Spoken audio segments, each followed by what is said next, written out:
Thank you, Speaker Sir. It's nice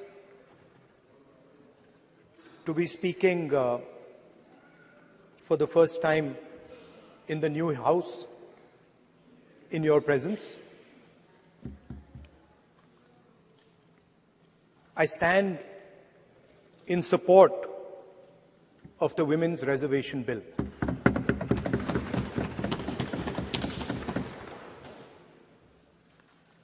Yesterday, I was listening to the discussion, and the issue of the Sengol came up. And there was a conversation, a to and fro, about the Sengol. And also a little bit about the conversation about the transfer of power from the British to the people of India. Before handing over power to the people of India, the British asked the leadership of the freedom movement, who are we going to transfer power to? And of course, there was a little bit of arrogance in this statement, because they viewed India as a poor country. And the revolutionary answer that our freedom fighters gave was, we are going to transfer power to the people of India. So we became a country that from its inception gave the vote to all our women. And this was a revolutionary thing at the time. We also gave the vote to every single community. And the vote was a mechanism of transfer of power. It was designed to further transfer power to the people of India. And if you look at the journey from independence, it's been that journey. It's been a constant transfer of power, more and more and more power to the people of India, on one side. And on the other side, the counter idea, that take away power from the people of India. This is the fight that is going on. And in fact, in many ways, it is the fight that is taking place today. Huge step forward in the transfer of power to the women of India was Panchayati Raj, where they were given reservation and they were allowed to enter the political system at scale. And this is another step. It's a big step. It is not a small step. And I'm sure everybody in this room, the treasury benches, the opposition, everybody agrees that this is a very important step for the women of our country. They fought for independence. They are as capable as any man, in many ways more capable, and should be given as much space as they possibly can be given. There is one thing, in my view, that makes this bill incomplete. I would like to have seen OBC reservation included in this bill. I think it is very important that a large chunk of India's population, large chunk of India's women should have access to this reservation. And that is missing in this bill. There are also two things that seem strange to me. One is the idea that you require a new census to implement this bill. And the second is that you require a new delimitation to implement this bill. In my view, it is quite simple. This bill can be implemented today by giving 33% of the seats in the Lok Sabha and the Vidhan Sabha to India's women. And so I wonder if this is not designed to push the ball forward. To push the ball forward 7, 8, 9 years, and then let this thing play out the way it does. I know my friends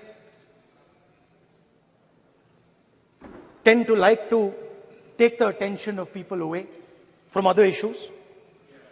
You know, there is of course the Adani issue, which is they always want to take the attention away.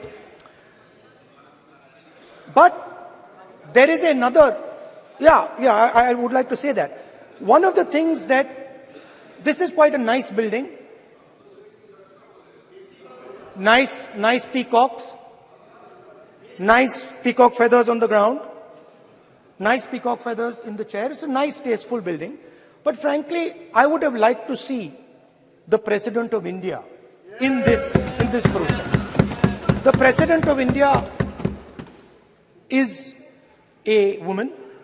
She represents the tribal community, and it would have been befitting to have her visible in this transfer from one house to the other. So one of the things that the government likes to distract from, of course, is Mr. Adani. And there is another thing that the government likes to distract everybody from. And that thing is called the caste census. For some reason, and I don't quite understand what this reason is, the moment the opposition raises the issue of caste census, the BJP tries to create a new distraction, a new sudden, event, so that the OBC community and the people of India look the other way. In my research for this speech, I took a look at the different institutions that define how our country moves forward. There are many. There is the Lok Sabha, Rajya Sabha, Vidhan Sabhas. There is the bureaucracy. There is the press. And there's the judiciary. And I looked with an eye to understand what is the participation of the OBC community in these institutions. मतलब हमारे जो institutions हैं उनमें OBC की भागीदारी कितनी है, ये सवाल मैं पूछ रहा था और मैंने अलग अलग इंस्टीट्यूशंस में थोड़ा रिसर्च किया. जो सेंट्रल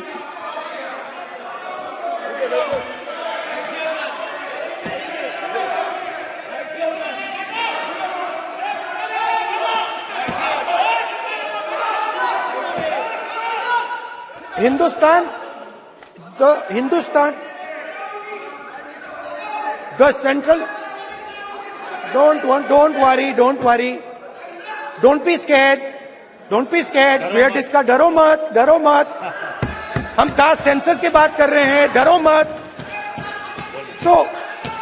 तो मैंने, I checked, simple thing I did. I said, look, what is the most important set of people in the government of India? The people who define how this country is governed. Of course, Lok Sabha and Vidhan Sabha, but beyond that, they are the 90 secretaries of the government of India. 90 people, secretaries, are responsible for managing the core of the government of India. And I asked myself the question, how many of the 90 people come from the OBC community? And I was shocked and shattered by the answer. मैंने ये सवाल पूछा कि ये जो 70 secretary हैं, 90 secretary हैं, ये जो हिंदुस्तान की सरकार को चलाते हैं, जो बजट को चलाते हैं, इनमें से ओबीसी कितने हैं? नरेंद्र मोदी जी प्रधानमंत्री हैं, ओबीसी के लिए काम करते हैं। मैंने ये सवाल पूछा।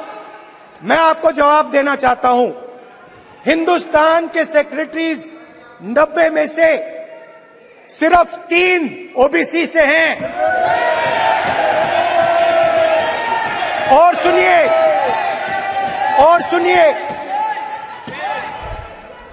सुनिए, नहीं घबराइए मत, डरो मत। और सुनिए, ये जो सेक्रेटरीज हैं जो ओबीसी कम्युनिटी से हैं, ये हिंदुस्तान के सिर्फ 5% बजट को कंट्रोल करते हैं। मतलब अगर हिंदुस्तान का बजट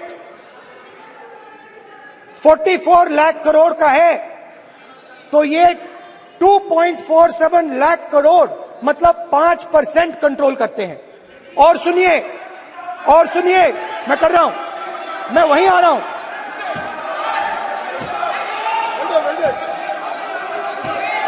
मतलब ये जो है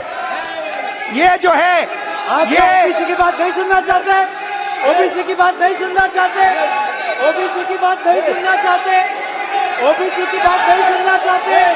आप ओबीसी के खिलाफ है, आप ओबीसी के खिलाफ है, ओबीसी के खिलाफ है। आप ओबीसी के अधिकार के बारे में नहीं सुनना चाहते, ओबीसी के बारे में नहीं सुनना चाहते, ओबीसी के प्रति न्याय नहीं चाहते, ओबीसी के प्रति न्याय नहीं होना चाहिए। ये see they not showing on TV. ये जो है, हाँ, मैं माननीय सदस्यों से आग्रह करूंगा, एक मिनट रुकिए। माननीय सदस्य से मैं आग्रह करूंगा, एक तो ये महिला आरक्षण बिल है, और दूसरा सभी माननीय सदस्य समान है। डरो मतो ये शब्द इस पार्लियामेंट में नहीं बोलना चाहिए।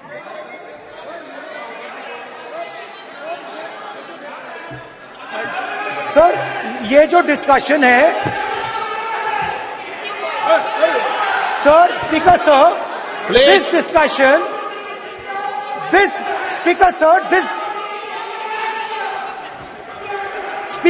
this discussion is about the transfer of power to the people of India. The women being one group of the people of India and the OBC community being another group of the people of India. And I am elaborating that the OBCs, who number a huge percentage, have 3% of the 90 secretaries of this country and control and define 5% of India's budget. This is an insult and a shame to the OBC community. ये OBC community का अपमान है। तो सवाल उठता है कि इस देश में कितने ओबीसी हैं, कितने दलित हैं, कितने आदिवासी हैं, और उस सवाल का जवाब सिर्फ कास्ट सेंसस से मिल सकता है। तो मेरा सरकार को एक सुझाव है, सबसे पहले ये जो महिला का बिल है, इसको आप पास कीजिए, आज पास कीजिए, ये जो आपके लागू कीजिए, और ये जो डिलिमिटेशन है जो आपने बोला है, और ये जो सेंसस है, इसकी कोई जरूरत नहीं है। 33% आप महिलाओं को सीधा दे दीजिए। और दूसरी बात, इसको बदलिए, इसको आप बदलिए। कैमरा नहीं है सर, कैमरा नहीं है, आपको ही दिखाएंगे सर, पूरा भाषण में आपको ही दिखाएंगे। ये आप बदलिए। ये जो लिस्ट है, ये ओबीसी समाज का अपमान है। 90 लोग हिंदुस्तान के सेक्रेटरी हैं, उनमें से 3 लोग ओबीसी समाज के हैं, 5% बजट को कंट्रोल करते हैं। तो जल्दी से जल्दी आप कास्ट सेंसस कीजिए, जल्दी से जल्दी जो हमने कास्ट सेंसस किया था उसका डेटा आप रिलीज कीजिए, और अगर आप नहीं करेंगे तो हम कर डालेंगे। Thank you.